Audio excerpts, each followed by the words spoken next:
যারা দেশকে ভালোবাসেন, যারা প্রফেসর ডক্টর মোহাম্মদ ইউনূসকে ভালোবাসেন বা যাদের মধ্যে ন্যূনতম দেশপ্রেম আছে, তারা নিশ্চয়ই গত রাতে ঘুমাতে পারেননি। সারাদিন চোখ ছিল আপনাদের বিভিন্ন রকম সংবাদ মাধ্যমে, পত্রপত্রিকা হোক, টেলিভিশন হোক, ইউটিউবার হোক, বহু ধরনের খবর আপনারা সারাদিন সারা রাত শুনেছেন। প্রতিটি মুহূর্ত আপনাদের কেটেছে টেনশানে।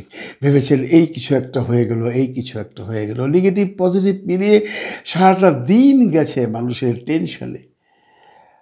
রেজাল্ট কি? রেজাল্ট কিছুই হয়নি বন্ধুরা। আমরা জানি একটি গ্রুপ চায় না প্রফেসর ডক্টর মোহাম্মদ ইউনূস ক্ষমতায় থাকুক। তারা কারা আপনারা সবাই জানেন। যদিও বাংলাদেশের অনেক মানুষ চাচ্ছে প্রফেসর ডক্টর মোহাম্মদ ইউনূস ক্ষমতায় থাকুক, কারণ তাদের ভাবনা একটাই, যে এই ভদ্রলোক চলে যাওয়ার পর কে আসবে। আপনারা হয়তো শুনেছেন বিভিন্ন সংবাদ মাধ্যমে দৌড়ঝাঁপ শুরু হয়ে গেছে আরেকটি সরকার গঠন করবার জন্য। অনেকেই নাম পাঠিয়ে দিয়েছেন সেনাপ্রধানের কাছে, অনেকেই সেনাপ্রধানের কাছে দৌড়দৌড়ি করছেন নতুন সরকারে আসবার জন্য। এই ধরনের খবর ছড়িয়ে যাচ্ছে সমস্ত দিন, সমস্ত রাত। মানুষের ঘুমকে হারাম করে একটি মহল চাচ্ছে দেশে অরাজক পরিস্থিতিটা বিরাজ থাকুক। পাশে কেউ নেই বললে ভুল হবে। আবার কিছু সুধীজন, কিছু রাজনৈতিক দল প্রফেসর ডক্টর মোহাম্মদ ইউনূসের পাশে এসে দাঁড়িয়েছেন। আপনারা শুনে খুশি হবে যে জামাতে ইসলামের আমির সাহেব আজকে রাত্রেবেলায় ওনার সাথে বৈঠকে বসবেন। এবং আমরা একটা জিনিস স্পষ্টত বুঝতে পারি যে জামাতে ইসলাম যদি প্রফেসর ডক্টর মোহাম্মদ ইউনূসকে মানে তার প্রতি তার আস্থা থাকে এবং সাথে অন্যান্য ইসলামিক দলগুলো যদি থাকে, তাহলে হয়তোবা দেশের পরিস্থিতি অন্যদিকে চলে যাবে। আমরা আজকে অলরেডি দেখেছি মামুনুল হক সাহেব হেফাজতে ইসলামের, উনি অলরেডি মিটিংয়ে বলে দিয়েছেন ওনারা প্রফেসর ডক্টর মোহাম্মদ ইউনূসকে সংস্কার করে নির্বাচন দেওয়ার কথা। এখন পরিস্থিতি কোন দিকে? একমাত্র বিএনপি একটু নেগেটিভ কথা বলছে, যেটা আমরা মিস্টার সালাউদ্দিনের কাছ থেকে শুনলাম। উনি বলছেন প্রফেসর ডক্টর মোহাম্মদ ইউনূস চলে গেলে চলে যাবে, কি হবে, কাউকে ছাড়া পৃথিবী চলে না, এমন তো কোনো কথা নেই। সব কথাটি যথাযথ সত্য। যে দেশে হাসিনা নেই সে দেশ চলে না, যে দেশে ইউনূস নেই সে দেশ চলবে না। অবভিয়াসলি চলবে, কিন্তু চলবে না দৌড়াবে, সেটা সময় বলে দিবে। আমরা যাদেরকে পাশে পেয়েছি তাদের কাছে কৃতজ্ঞতা বোধ করছি। আরও পাশে থাকবার জন্য আসছেন আমাদের কিছু ইউটিউবার, ব্লগার যারা এই আন্দোলনে বেশ সক্রিয় ছিলেন। আপনারা জানেন পিনাকিদা, ইলিয়াস সাহেব এবং কনক সারোয়ার সাহেব দেশে আসছেন। তারা ডিক্লেয়ার দিয়ে দিয়েছেন। অনেকেই বলছিলেন আপনাদের দেশে আসা দরকার, আপনারা দেশে এসে পীযূষ সাহেবের পাশে দাঁড়ান। তারা কিন্তু ডিক্লেয়ার দিয়ে দিয়েছে তারা আসছেন। এখন তারা দেশে আসলে দেশে কি করতে পারবেন, কত রকম করতে পারবেন, সেটা সময় বলে দেবে। কারণ বিদেশ থেকে কথা বলার, দেশে গিয়ে কথা বলার মধ্যে যে পার্থক্যটা আছে সেটা আমরা সবাই বুঝি। এখন দেখা যাক ওনারা যদি আসেন, প্রফেসর ডক্টর মোহাম্মদ ইউনূসের কাছে কিছু প্রপোজাল গেছে, কিছু উপদেষ্টাদেরকে চেঞ্জ করার ব্যাপারে, সেটাও হতে পারে। আবার বিএনপি যেমন চাচ্ছে ছাত্র উপদেষ্টাদেরকে বিতাড়িত করতে, তেমনি ছাত্র উপদেষ্টারা চাচ্ছে বিএনপি মাইন্ডেড যারা আছেন তাদেরকে সরাতে। এই গণ্ডগোল যদি চলতে থাকে তাহলে এটা কোনোভাবেই মিটবে না।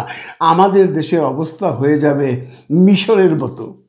আমি একটা গল্প আজকে পড়েছি, এক ভদ্রলোক লিখেছেন, যিনি লিখেছেন ওনাকে আমি খুঁজে পাইনি। উনি যে কথাগুলো লিখেছেন, উনি যে প্রবন্ধটা লিখেছেন, এটা যদি আপনারা শোনেন আপনাদের হৃদয়ে লেগে থাকবে। কারণ এই গল্পটার সাথে, মিশরের গল্পর সাথে আমাদের বাংলাদেশের গল্প অনেকটা মিল আছে। আমি সেই গল্পটা পড়ে আপনাদেরকে শোনাচ্ছি। শুরু হয়েছে এভাবে: কথা বললে গ্রেপ্তার, প্রতিবাদ করলে গুম, আর রাজপথে নামলে গুলি। এই নিয়মে মিশরে 30 বছর স্বৈরশাসন চালিয়েছিল হোসনি মুবারক।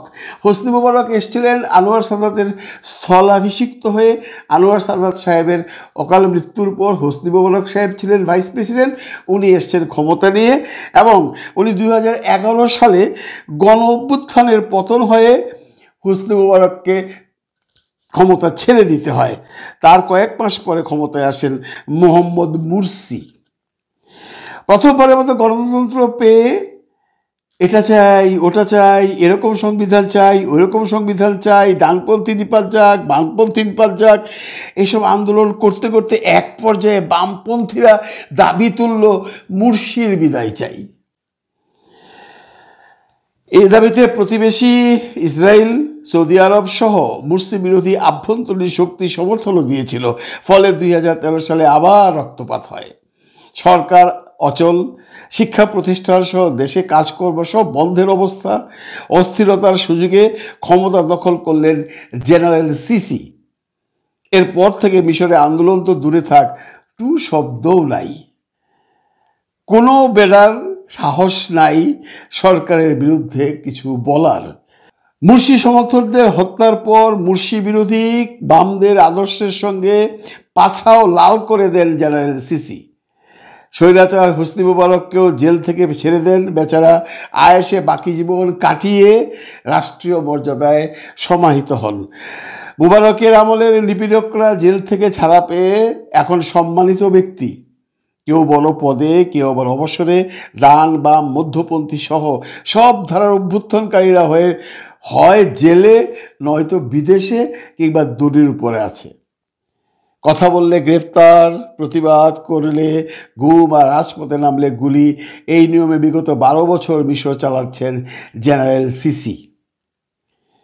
এবার আসেন ইতিহাস সম্পর্কে আমরা কথা বলি। এই যে গল্পগুলো শুনলাম এগুলো কিন্তু ইতিহাস, এগুলো কারো বানানো কথা নয়। এগুলো যারা অতীতে ইতিহাস পড়েছেন তারা জানেন। এই গল্পটা আমি কেন বললাম, এই গল্পটার সাথে বাংলাদেশের একটু মিল আছে। সেটা যদি আমরা এইভাবে দেখি, বিগত 16 বছর হাসিনার কার্যক্রম ছিল ঠিক 30 বছরের স্বৈরশাসক হোসনি মুবারকের মতো অবস্থা। বিএনপি, ডান বাম জামাত কাউকে ছাড় দেয়নি। গ্রেপ্তার, গুম, খুন, মামলার সব কথাই আমাদের জানা আছে। তারপর হয় স্বৈরাচার বিরোধী আন্দোলন, ক্ষমতায় আসে ঠিক মোহাম্মদ মুরসির মতো ডক্টর মোহাম্মদ ইউনূস। তারপর পূর্ণ গণতন্ত্র পাইল বাংলাদেশ। ক্ষমতা নেওয়ার 10 মাস মাত্র সময়, এর মধ্যে সবার এই চাই সেই চাই, অবরোধ, blockade, march to Jamuna, march to Shahbag, এরকম সংবিধান চাই, ওই রকম সংবিধান চাই, সংস্কার চাই না, ক্ষমতা চাই। একদিকে বিএনপি, জাতীয় পার্টি, যা নির্বাচনের প্রেশার, লীগের কথা তো বাদই দিলাম। যে অবস্থাটা বাংলাদেশে হয়েছে, প্রফেসর ইউনূস আসার পরে এই চাই, ওই চাই, সেই চাই, ওই চাই, নির্বাচন চাই, সংস্কার চাই না, এইটা চাই না, ওইটা চাই না, বিভিন্ন মানুষের বিভিন্ন রকম প্রেশারে প্রফেসর ডক্টর মোহাম্মদ ইউনূস সেই মুরসির মতো অবস্থা হয়ে গেছিল। বিএনপি ইউনূসকে একটা কাজও ঠিক করে দিচ্ছে না, দড়ির উপর রাখতে চাচ্ছে সবসময়। ওইদিকে ভারত ইউনূস বিরোধী নারী সংস্কার ও করিডোর ইস্যুতে ইউনূসের বিরুদ্ধে জনগণকে লেলিয়ে দিতে চাচ্ছে, যেটা মূলত রাজনৈতিক দলগুলো কোনো ধরনের সমালোচনা ছাড়াই সমাধান করতে পারত। কেন নির্বাচনের প্রেসারে রাখতে তারা সেই সহযোগিতাটা করছেন? একদিন হুট করে শুনবেন ডক্টর ইউনূস আউট, মানে মিশরের মুরসির মতো। হয়তো পরবর্তী নির্বাচিত সরকার কিংবা তৃতীয় একটা শক্তি জেনারেল সিসির মতো কেউ আসবে, যার পরিচয় হবে নতুন স্বৈর শাসক। মানে শক্তি হবে স্বৈরাচার হাসিনার থেকেও দ্বিগুণ। তারপরে এই অভাগা জাতি কঠোর স্বৈরাচার আচরণের শিকার হবে। 24-এর আন্দোলনকারীরা জেল, গুম, খুনের শিকার হবেন। যারা সরকারের কাছে ন্যায্য অধিকার চাইতে যাবে তাদেরকেও ইচ্ছে মতো ঠ্যাঙ্গাইবে। সরকারের বিরোধিতা করলে তো দেশ ছাড়া করবেই। এই সিচুয়েশন আসতে যাচ্ছে অচিরেই বাংলাদেশে, যদি প্রফেসর ইউনূস চলে যায় বা দেশ যদি কোনো অস্থিতিশীল পরিস্থিতির মধ্যে পড়ে যায়। এই জাতির ক্ষমতা লোভ এত বেশি, গোলামি করবার অভ্যেসের কারণে কখনো ভাগ্য পরিবর্তন করতে পারবে না এই জাতি। এই অভাগা প্রজন্মের ভবিষ্যৎ অন্ধকার। কেউ পরবর্তী প্রজন্মের ভবিষ্যৎ কিংবা দেশ নিয়ে ভাবে না। সামনে ভয়ঙ্কর বিপদ অপেক্ষা করছে। দেশপ্রেমিক হইলেই, কারো বিরুদ্ধে কিছু করলেই বিপদে পড়বে। বর্তমান রাজনৈতিক পরিস্থিতি বলছে আমাদের কপালে সুখ বলতে কিছু আসবে বলে মনে হচ্ছে না। সামনের পরিস্থিতি আরও খারাপের দিকে যেতে পারে যদি আমরা এভাবেই চলি। এই যে লেখাটা পড়লাম, এটা যদি বুঝে থাকেন তাহলে আপনার হৃদয়ে নিশ্চয়ই লেগেছে এবং আপনি নিশ্চয়ই বুঝতে পারছেন বাংলাদেশে সামনে কি দিনগুলো আসছে। যেভাবে যে আন্দোলন যেভাবে চলছে, যেভাবে ইউনূস হটাও চলছে, যেভাবে মানুষ ইউনূসকে রাখবার জন্য রাস্তায় নামবার প্রতিজ্ঞা করছে, আমরা অলরেডি দেখেছি আগামীকাল নাকি বিরাট জনসমাবেশে দেখেছে শাহবাগে কে বা কারা, যদিও এটা যেমন নির্ভরযোগ্য কোনো ঘটনা নয়, অন্য কোথাও আমি গিয়ে পেলাম না। আমরা সব কিছু আশা করতে পারি আগামীকাল সন্ধ্যায় যখন আজকে সন্ধ্যায় যখন জামাতের আমির সাহেব ইউনূস সাহেবের সাথে দেখা করবেন, তারপর বোঝা যাবে পরিস্থিতি কোন দিকে যাচ্ছে। সেই পর্যন্ত আমাদেরকে থাকতে হবে অন্ধকারের মধ্যে। আমরা সবাই আল্লাহর কাছে যেন প্রার্থনা করি দেশটা সঠিক পথে চলুক। মানুষ অশান্তি চায় না, শান্তি চায়। আল্লাহ সবাইকে শান্তিতে রাখুক। ভালো থাকবেন সবাই, ভালো রাখবেন সবাইকে। খোদা হাফিজ।